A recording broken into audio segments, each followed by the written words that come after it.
You heard, right? About the trouble with police at La Placita Park?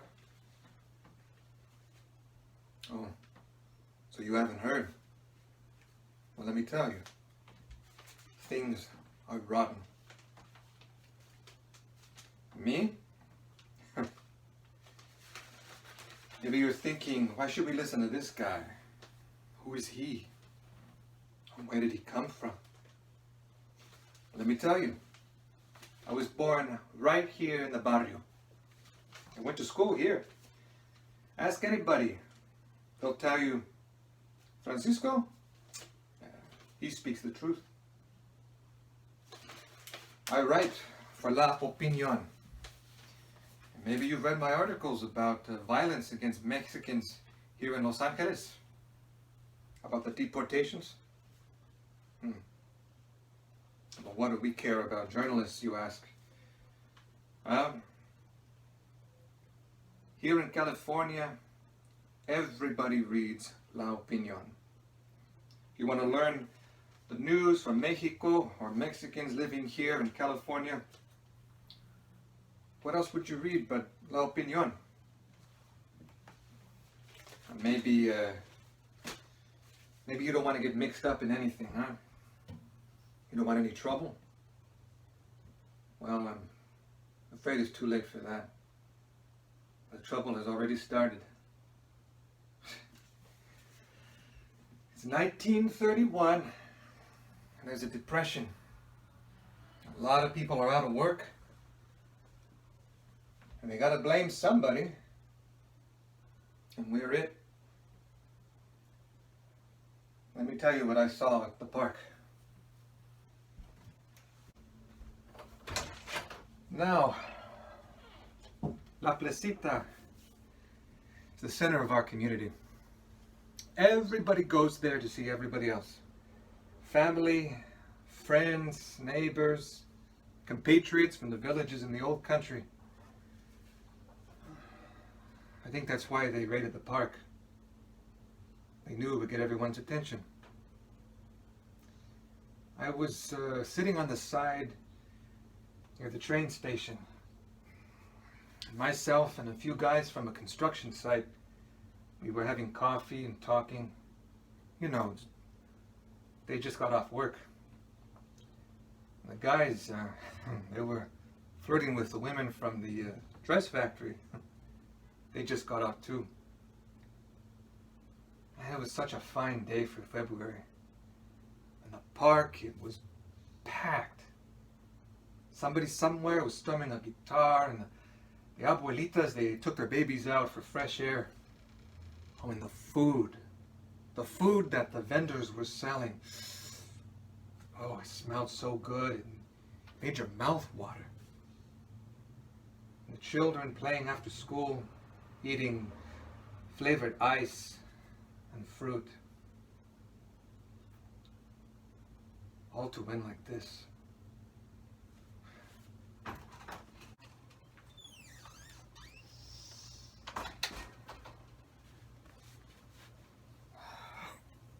It all happened so suddenly, without warning. I mean, 1 minute the park is full of people, everybody's having a good time, and the next minute, panic. People running, women screaming, children frightened. La Migra came out of nowhere. It seemed like there were almost 100 of them.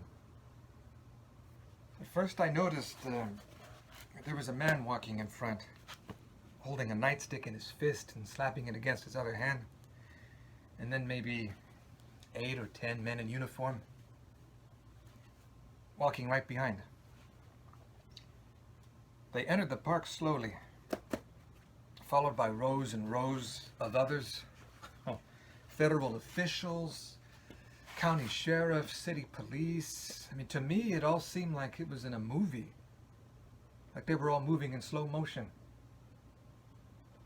They crossed the park and came closer. Everyone ran. But when I looked around, I noticed that there were pairs of men blocking all the exits. There was no way anyone could get out without being stopped. And all this right in front of Our Lady, Queen of Angels Church. Santo Cristo. Don't they have any respect? How could something like this happen, you're asking? Well, this is not the first raid, but it's the most public one. The Bureau of Immigration is sending a message. Mexicans, go back to Mexico. You're no longer wanted here.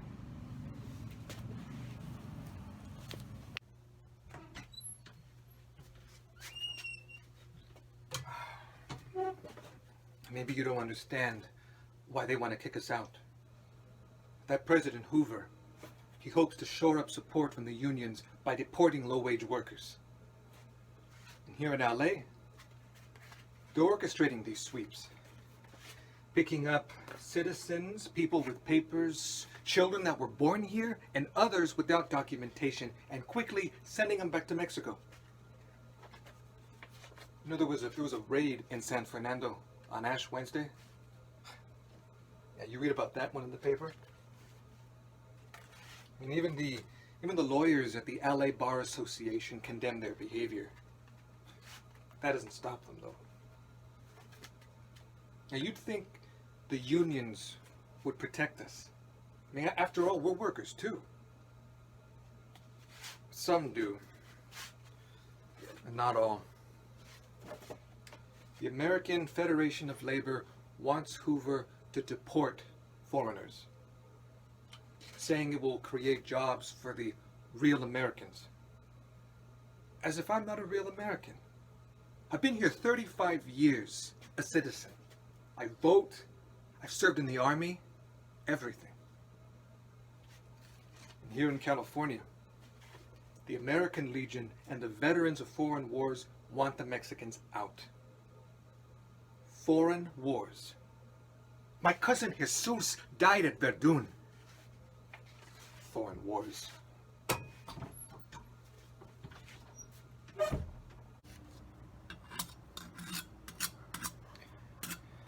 And some Anglos don't think we're as good as them. There's this professor at the University of California, Dr. S.J. Holmes, and he said that Mexicans are, quote, below par physically. Physically. Now, I'd like to see him do the kind of work I can do. Sun up to sundown.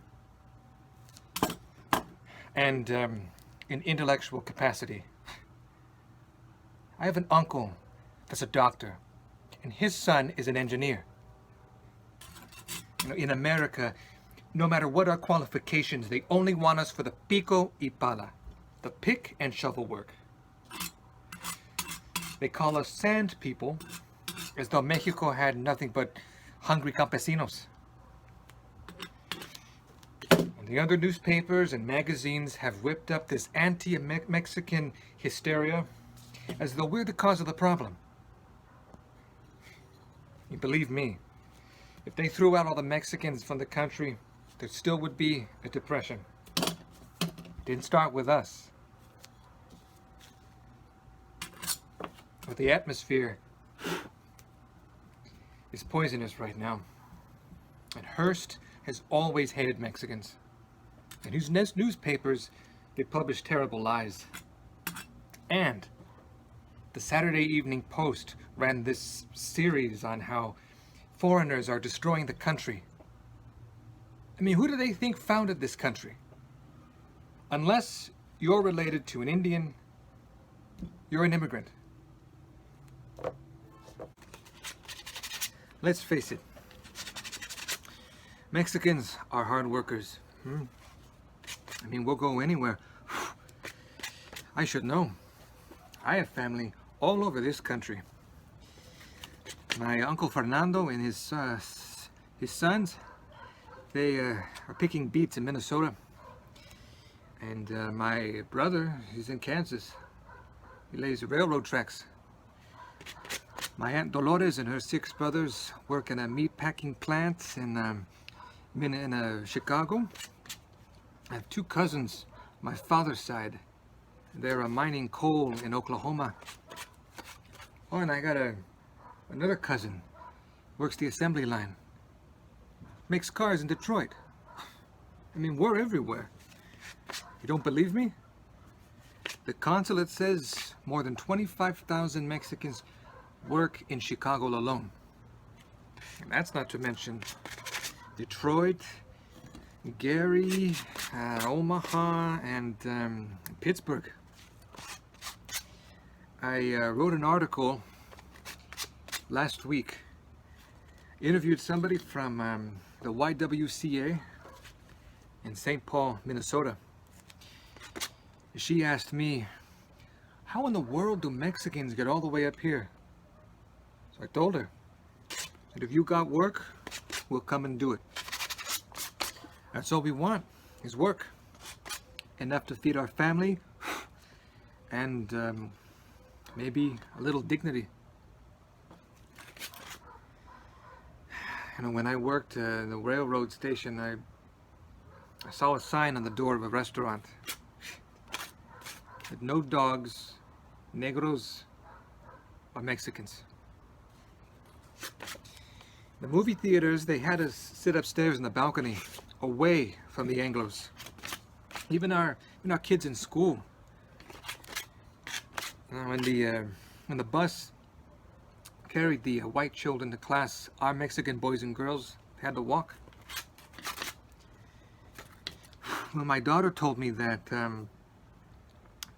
the Anglos on the bus would hang out of the window and jeer at the little kids as they walked up the hills.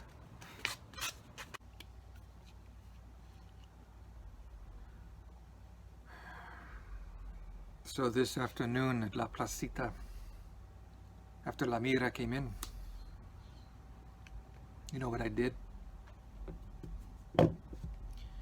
At first I felt like I should run, and they made me feel dirty somehow.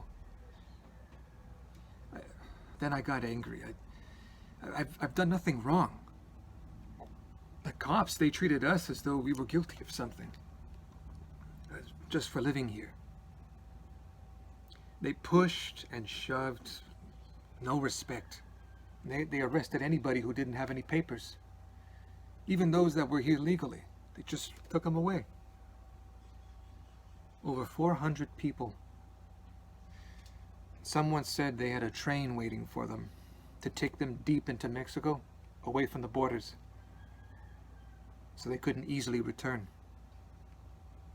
And one guy, he started complaining, asking the cops what right they had to arrest these people. He had papers too. I saw the cop. He took them, stuffed them into his pocket, and refused to return them. They took the poor guy away. I know him too. He has a family. 2 kids, 1 on the way. What happens to them? And the Mexican consul? Last week, I interviewed one of the embassy staff, and he said that the Bureau of Immigration deports Mexicans so quickly that by the time the consulate hears their case, it's too late. So much for law and order. Unless you're Anglo and wealthy. And the poor Anglos, they have it rough too, though not as rough as we do. This depression, it brings the worst out of people at the top of the ladder. And then us on the lower rungs, we have to suffer for it. It's not right, of course, but it's the way the world is. El diablo no está llevando. Everything is going to hell.